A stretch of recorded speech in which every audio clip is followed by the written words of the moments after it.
আপনি একটা চাকরি খুঁজছেন যার বেতন হবে খুব মোটা। আপনার উপযুক্ত চাকরিটা হতে পারে। আপনার যদি মনে সাহস থাকে তাহলে ফর্ম ফিল আপ করুন। আপনাকে শুধুমাত্র একটা লাইট হাউস পাহারা দিতে হবে। সেই জন্য আপনাকে বছরে 15 কোটি টাকা দেওয়া হবে। কি চাকরিটা পেতে আপনার খুব ইচ্ছে করছে, তাই না? করাটাই স্বাভাবিক। আরও অফুরন্ত সুযোগ সুবিধা আছে, যেমন এখানে আপনার উপরে আঙুল ঘোরানোর কোনো বস থাকবে না। আপনি সম্পূর্ণ একা নিজের ইচ্ছা মতো ঘুমাতে পারবেন, মাছ ধরতে পারবেন, যা মন চাই তাই করতে পারবেন। আপনার শুধু কাজ থাকবে একটাই, যে লাইট হাউসের বাতিটা ঠিকমতো জ্বলছে কি না সেটা দেখা। আপনাকে লাইট হাউসের ইনস্ট্রুমেন্টগুলো পরিষ্কার করতে হবে, আর লাইট যদি কোনো সময় বন্ধ হয়ে যায় সেটাকে চালু করে দিতে হবে। আপনাকে আর কিছুই করতে হবে না। আপনি সারা দিন পায়ের উপর পা তুলে ঘুমিয়ে থাকুন। একটা মজার কথা হলো, এত সুযোগ সুবিধা থাকার পরেও পৃথিবীর সবচেয়ে ভয়ঙ্করতম কাজের মধ্যে অন্যতম হলো এই কাজটি। এই লাইট হাউস একদম সমুদ্রের মাঝে স্থাপন করা হয়। লাইট হাউসে থাকা অবস্থায় আপনি কারোর সঙ্গে যোগাযোগ করতে পারবেন না। একাকিত্ব সবসময় আপনাকে ঘিরে থাকবে। ভয়ঙ্কর ব্যাপার হলো, সমুদ্রের বড় বড় ঝড় হয়। সমুদ্রের বড় বড় ঢেউ টাওয়ারের উপর উপচে পড়ে। এই কাজ করতে গিয়ে আপনার মৃত্যু পর্যন্ত হতে পারে। এখানে আর কি কি বিপদ ওত পেতে আছে তা আপনি একটু পরেই জানতে পারবেন। এবার আপনার মনে চিন্তা আসতেই পারে যে লাইট হাউস সমুদ্রের মাঝে কেন তৈরি করা হয়? কেনই বা লাইট হাউসের উপর সবসময় নজর রাখতে হয়? আপনার এই প্রশ্নের উত্তর জানতে গেলে আপনাকে কয়েক বছর পিছন ফিরে তাকাতে হবে।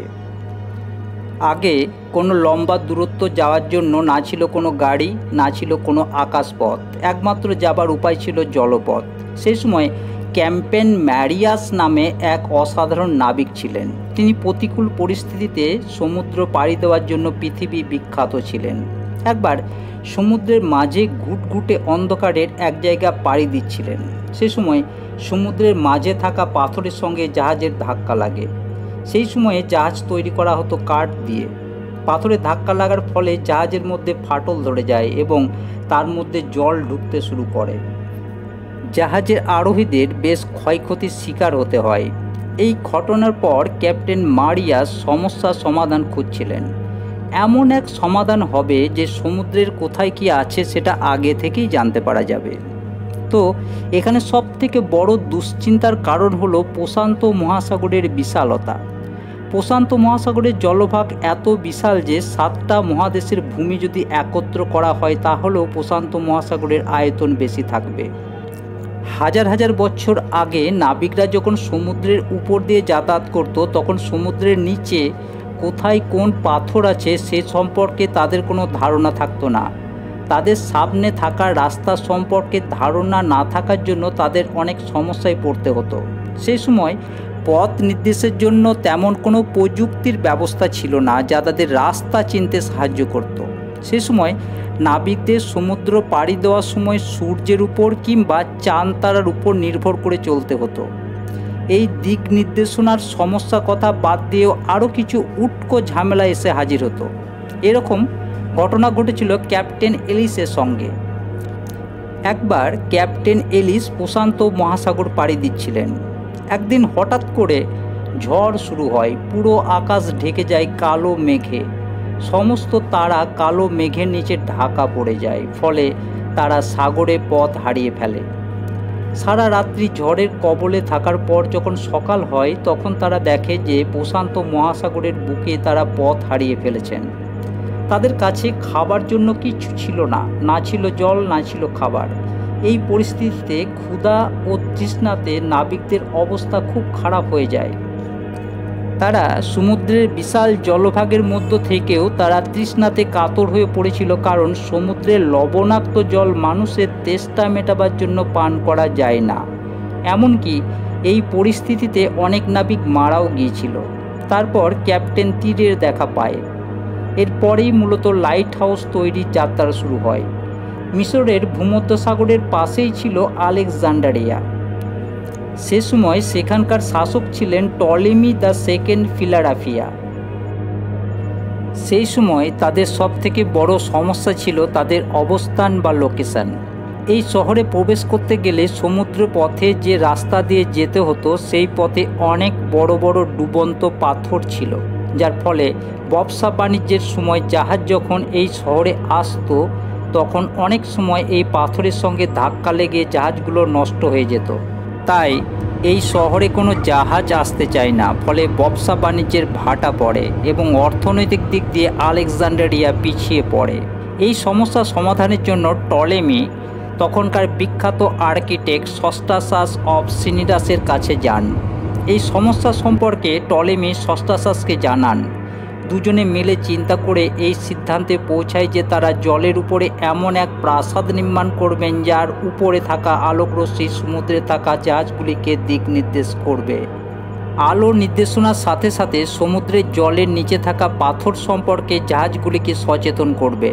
পরিকল্পনা অনুযায়ী সস্টাসাস কাজ শুরু করে দেন। তিনি তখনও চিন্তা করতে পারেননি যে তিনি যে কাজ করতে চলেছেন সেটা পৃথিবীতে অন্যতম একটা সৃষ্টি হয়ে উঠবে, যা সমস্ত পৃথিবীতে আলেকজান্ড্রিয়ার বাতিঘর নামে বিখ্যাত হয়ে থাকবে। যে বাতিঘরটা নির্মাণ করা হয়েছিল তার উচ্চতা ছিল 384 ফুট। এই বাতিঘরটা তৈরি করা হয়েছিল সাদা মার্বেল পাথর দিয়ে। লাইট হাউসের মাথার উপরে সে সময় প্রতিনিয়ত আলো জ্বালিয়ে রাখা হতো। এই আলো জ্বালিয়ে রাখার জন্য তেল ও কাঠের যোগান দিতে হতো। এখানে উল্লেখ্য যে বর্তমান সময়ের মতো তখন ইলেকট্রিক বা তড়িৎ ছিল না, ফলে তেল ও কাঠের আগুন জ্বালিয়ে আলো তৈরি করা হতো। এমনকি এই বাতিঘরকে পৃথিবীর 7ম আশ্চর্যের মধ্যে একটি আশ্চর্যতম জিনিস হিসাবে স্বীকৃতি দেওয়া হয়েছিল। শুধুমাত্র উচ্চতার জন্যই এই বাতিঘরটা বিখ্যাত ছিল না, এই বাতিঘরের মধ্যে ছিল এক অসাধারণ ডিজাইন। আগুন জ্বালিয়ে যে আলো তৈরি করা হতো সেটা বেশি দূর পর্যন্ত যেত না। সেই জন্য এই আলোককে দূরগামী করার জন্য সস্টাসাস লেন্স ও আয়নার সাহায্য নিয়ে আলোকে অনেক দূর পর্যন্ত পৌঁছে দেওয়ার ব্যবস্থা করেন, যাতে দূর থেকে নাবিকরা সেই আলো দেখে সচেতন হতে পারে। চারিদিকে এই লাইট হাউস তৈরির কথা ছড়িয়ে পড়ে, তাতে নাবিকরা স্বস্তির নিঃশ্বাস ফেলে, কারণ এই লাইট হাউস নির্মাণ করার পর আলেকজান্ড্রিয়া আসতে গেলে তাদের আর পথ ভুল হওয়ার কোনো কারণ থাকলো না, আর পাথরের সঙ্গে ধাক্কা লেগে তাদের জাহাজ ভেঙে যাওয়ার আর কোনো সম্ভাবনা থাকলো না। এইভাবে বাতিঘরের আইডিয়াটা সমগ্র পৃথিবীতে ছড়িয়ে পড়ে। যদিও এই বাতিঘর সমুদ্রের মাঝে জাহাজে চলাচলের জন্যই তৈরি করা হতো, তারপর সময়ের সঙ্গে সঙ্গে বাণিজ্যিক জাহাজের সংখ্যা যখন বাড়তে লাগলো, তারপরে যেসব জায়গাতে জলের গভীরতা খুব কম এবং পাথর সংকুল, যেসব জায়গাতে জাহাজের খুব সহজেই ধাক্কা লাগতে পারে, সেই সমস্ত জায়গাতেই এই বাতিঘর তৈরি করা শুরু হয়। পূর্বেই বলেছি, লাইট হাউসে তখন কাঠ ও তেলের সাহায্যে সবসময় আগুন জ্বালানো হতো, কিন্তু এটা উত্তম আইডিয়া ছিল না, কারণ সে সময় এই আগুন জ্বালাবার জন্য সবসময় তেল ও কাঠের যোগান পাওয়া যেত না। তখন অবশ্য এটা ছাড়া আর কোনো উপায়ও ছিল না। তারপরে মোমবাতি এবং ল্যাম্পের ব্যবহার দেখা যায়। একটা সমস্যা থেকেই যায়, এই আগুনের আলো বেশি দূর পর্যন্ত যেতে পারত না। সমস্যার সমাধান হয় যখন বিদ্যুৎ আবিষ্কার হয়। লাইট হাউসগুলোতে তখন আগুনের পরিবর্তে বৈদ্যুতিক ল্যাম্প ব্যবহার করা হয়, কিন্তু এর পরেও আলো কিন্তু বেশি দূর পর্যন্ত যেতে পারত না। এর কারণ হলো লেন্সগুলোকে বাল্বের পিছনে লাগানো হতো। তারপরে বিজ্ঞানের উন্নতির সঙ্গে সঙ্গে এই আলো দূরে পৌঁছাবার ব্যাপারে একটা সিদ্ধান্ত নেওয়া হলো যে লেন্সকে যদি এই আলোর সামনে বসানো হয় তাহলে সেই আলো অনেক দূর পর্যন্ত যাবে। কিন্তু সেই লেন্সগুলোতে একটা সমস্যা ছিল, কারণ লেন্সগুলো ছিল খুব মোটা। সেই সময় ফ্রান্সের এক বিজ্ঞানী এক বিশেষ ধরনের লেন্স আবিষ্কার করেন। এই লেন্সটার বৈশিষ্ট্য ছিল এই যে যখন আলো লেন্সের মধ্যে পড়তো তখন সমস্ত আলোগুলো একটা বিন্দুতে গিয়ে মিলিত হতো, যার ফলে আলোকে অনেক দূর পর্যন্ত পাঠানো যেত। বর্তমানে সব লাইট হাউসের ফ্রেসনেলের সেই লেন্সে ব্যবহার করা হয়। এই লেন্সে লাইট হাউসকে নতুন প্রাণ দেয়, যার ফলে সমুদ্রে জাহাজে নিরাপদে এক স্থান থেকে অন্য স্থানে যেতে পারে। এবার আপনারা কি বলেন? এখনকার যে লাইট হাউস দেখছেন তার পেটে পেটে এত ইতিহাস ছিল সেটা জানা ছিল না। আর ঠিক সেই কারণেই কোনো স্বাভাবিক মানুষ এত পারিশ্রমিক পেয়েও সেই লাইট হাউসে থাকতে চায় না। কারণ কোনো স্বাভাবিক মানুষ চায় না যে নিজেকে এই নির্জন ভয়ঙ্কর বিপদের মধ্যে হারিয়ে দিতে। ধন্যবাদ।